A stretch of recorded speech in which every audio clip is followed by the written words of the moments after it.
ఓం నమ శివాయ. శ్రీశైల మల్లికార్జున మేడారం సమ్మక్క సారక్క చెలుకూరు బాలాజీ స్వామి.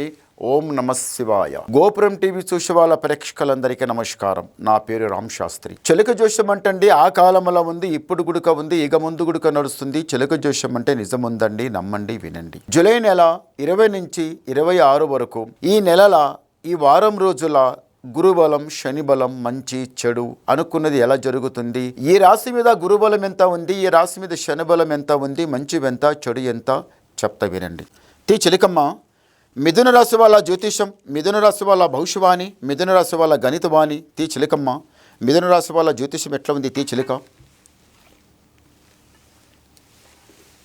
ఓ, మిథున రాశి వాళ్ళకి సాక్షంగా కృష్ణ పరమాత్ముడు. మిథున రాశి వాళ్ళ దగ్గర గుణం ఎట్లా ఉంటుందంటే చంచల గుణం, కాలాగదు, ఒక దగ్గర అస్సలు కాలాగదు. ఎవరికన్నా సమయం పడితే, టైం పడితే, ఏదన్నా మంచి పడని చెడు పడని దేనికైనా కానీ మీరు ధన్మని పోతారు. కానీ మీకు సమయం పడితే, టైం పడితే ఎవ్వరు రాడు. ఎవరికన్నా నమ్మి 10 రూపాయలు ఇస్తే అటే పోతాయి, తిరిగి రావు. అది కొట్లాడన అవుతుంది, జగడన్న అవుతుంది, లప్పడన్న ఏదైనా ఒక కిరికిరి అయి వస్తాయి పైసలు. కానీ నువ్వు ఎట్లా నవ్వుకుంటావు ఇచ్చినావో అట్లా నవ్వుకుంటా మాత్రం రాదు. మనసు బాధ అనిపిస్తుంది మీకు. ఏమిరా ఇంతకు నమ్మి ఈయన టైం పడితే, సమయం పడితే బాధపడుకుంటూ ఉంటే, ఏమాయరా నా గతి అనుకుంటూ ఉంటే, ఈవిడ బాధపడుకుంటూ ఉంటే నేను ఇంత నమ్మి 10 రూపాయలు నీకు సాయం చేస్తే ఇస్తే నాకు ఏమన్నప్పుడు వాడు లొల్లి పెట్టుకొని ఏదేదో అనవసరమైన మాటలు చెప్పి నాకు ఇచ్చే కదమని ఇచ్చేటప్పుడు కూడా నగు మురుచుకుంటే ఇచ్చి మళ్ళీ నీ తీసుకుంటప్పుడు ని బాధపడుకుంటా పడతారు మీరు. డబ్బు మంచిగా వస్తే బాగుంటుంది, అదే కిరికిరి లొల్లి జగడాల పడే వస్తే ఏం బాగుంటుంది. ఈ రాశి వాళ్ళు మళ్ళొకటి ఏముందంటే మాత్రము మిథున రాశి వాళ్ళ దగ్గర కోపం కన్నా తెలివి జ్ఞానంతోనే పనిచేస్తారు. కోపం పని చేయదమని చాలా నిదానంగా పనిచేస్తారు. ఇంట్లో ఉన్న వాళ్ళకి పెద్దలకి చాలా మంచిగా ప్రేమతోనో చూసుకుంటారు. వాళ్ళకి మీరు మంచిగా సేవ చేస్తారు. వాళ్ళకి కాదు కూడదమని అనరు. ఎంత ప్రేమతోనో చూసుకుంటారంటే అంత ప్రేమతోనో చూసుకుంటారు. పెద్దలు ఏదన్నా పని వద్దంటే మీరు కాదు కూడదు నేను చేస్తామని వాళ్ళ మాట మీరిపోయి అవతల పోయి ఆ పని సాగించుకొని ఒకవేళ ఆ పని జరగకపోతే ఇవాళ కాకపోతే రేపన్నా ఆ పని సాగించుకొని పెద్దల ముందల వచ్చి నేను సాగించిన ఈ పని అని వాళ్ళ ముందల ఘనకారంగా చెప్పుకుంటారు. వాళ్ళు పెద్దలు ఇంకా మీకు మెచ్చుకుంటారు.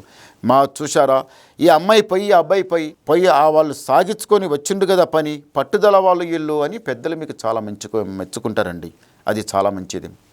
ఈ రాశి వాళ్ళకి మళ్ళొకటి ఏముందంటే మాత్రము ఇంతవరకు శనిగాచారం దరిద్రం కొంత వెనక జరిగిపోయింది కదా. ఈ రాశి వాళ్ళకు వ్యవసాయం చాలా ఇష్టం. వ్యవసాయం లోపల ఎట్లా ఉంటుందంటే రాత్రి అనకుండా పగలనకుండా మీరు కష్టపడి బాధపడి భూతల్లికి మీరు సేవ చేసుకుంటూ ఉంటే అట్లా మీకు కంపల్సరిగా మీకు లాభం ఉంటుంది. కానీ కొన్ని రోజుల నుంచి మీకు లుక్సాని కనిపిస్తుంది. ఎంత సంపాదించినా ఎంత చేసినా కూడా ఇంట్లో ఇక్కడ బరకత అనిపిస్తలేదు. ఆ వ్యవసాయంలో సరిగా ఏం పడటం లేదు. మీరు కష్టమా ఇంకా చాలా ఎక్కువైపోతుంది. కష్టమేమో ఎక్కువైపోతుంది, అక్కడ పనితనమేమో వచ్చే లాభమేమో చాలా తక్కువలో ఉంది. చేసేది అంత మీకు కరెక్ట్ కలిసి రావటం లేదు.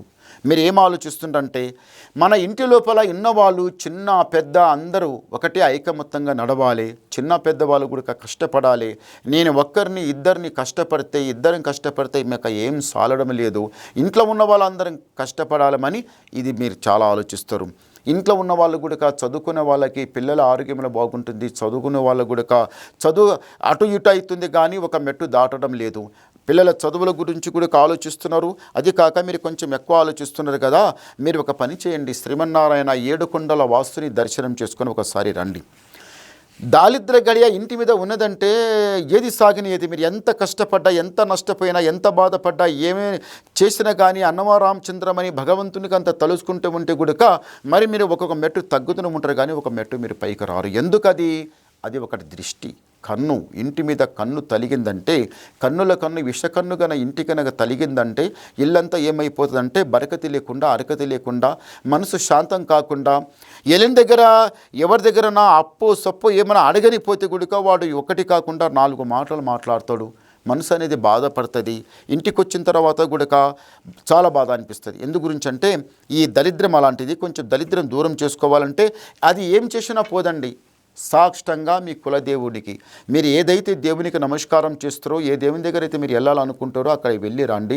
మీకు చాలా మంచిగా ఉంటుంది. ఈ రాశి వాళ్లకు నల్ల వస్త్రం నల్ల బట్ట పడదు, ధరించవద్దు, మంచిది కాదు. అందరు నా వాళ్ళు, నా బంధు, నా బలగం అనుకున్న వాళ్ళందరూ దూరం అవుతారు, కానీ మీకు దగ్గర ఎవ్వరు కారు. అందరు ఇప్పుడు దగ్గరకు అయ్యే టైం వచ్చింది.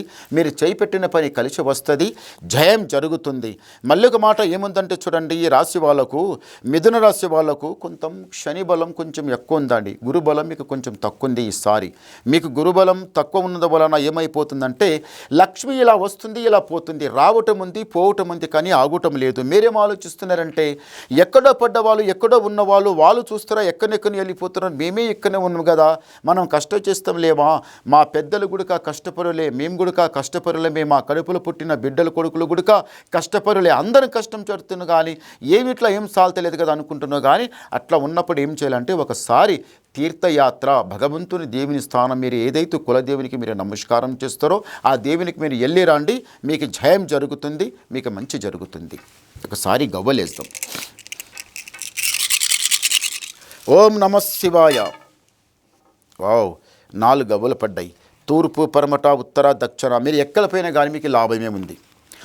మిథున రాశి వాళ్లకు ఆదాయం 8, యాయం 11, రాజపూజ ఫలం 1, అవమానం 7. చూశారా?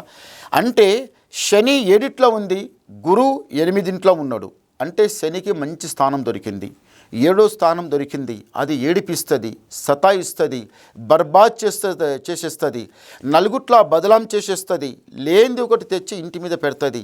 అనవసరమైన ఇంటి లోపల ఒకరి మాట ఒకరు పడకుండా, ఒకరి మాట ఒకరికి నచ్చకుండా, నీదెంత అంటే నీదెంత, నీదెంత అంటే నీదెంత, నాది నీది అని ఇంట్లో అనుకోవడం. దానికి మీరు కొంచెం శాంతంగా ఉండండి, తొందరపడకండి, నిదానంగా ఉండండి, చాలా నిదానంగా ఉండాలి. ఎందు గురించి అంటే దరిద్రం మీ ఇంటి మీద చాలా చెడ్డగా ఉంది. తొందరపడకండి, నిదానం చేయండి, చాలా మంచి జరుగుతుంది. ఇంకా మీరు ఏమన్నా వినాలనుకుంటే, దీని గురించి మళ్ళీ ఏమైనా వినాలనుకుంటే నాకు ఫోన్ ద్వారా మాట్లాడండి. నీకు ఏముందో మీ డౌట్ మొత్తం క్లియర్ చేసేస్తా, మొత్తం చెప్పేస్తా. నమస్కారం.